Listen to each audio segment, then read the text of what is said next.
course, the bathroom is a very, very difficult space to get right because it actually needs to be 2 rooms. It needs to be very, very functional, very clean and bright and easy to use, quick to assimilate first thing in the morning because you don't want to hang around. You want to get ready, you want to leave for work, that's it. But when you get home from work, you actually want the opposite. You want somewhere that's indulgent, somewhere that's got soul, somewhere that's very sensual, somewhere that feels a little bit more romantic, somewhere to have a flake in, let's face it, somewhere where you can lie and have all of the cares of the day soaked off you. And that's not going to work if you've got a bathroom that looks like an operating theatre. So my tips are, bring some colour in there. And I don't mean getting an avocado bath.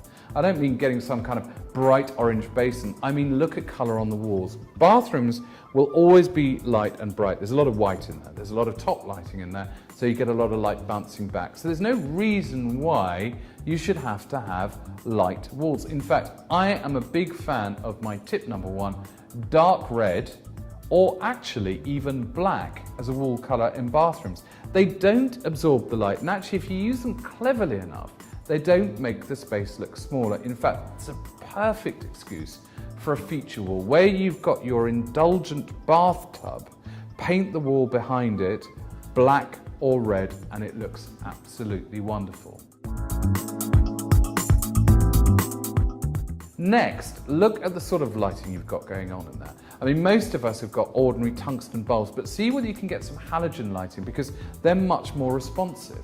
They give a much brighter, cleaner light when you're actually wanting to get yourself ready, but can be dimmed down to something that's a lot more discreet, a lot more soulful in the evenings.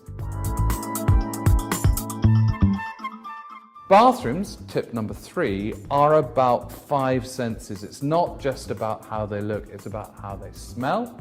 It's also about how they feel, and it's about how they sound. And this is something that people don't ever really get right. Acoustics are incredibly important in an area that you want to relax in. So don't always feel you've got to have shutters or blinds. Curtains are in fact a really, really good way of absorbing a bit of noise and absorbing a bit of sound, and works very well. And finally, my tip for the perfect bathroom is booze.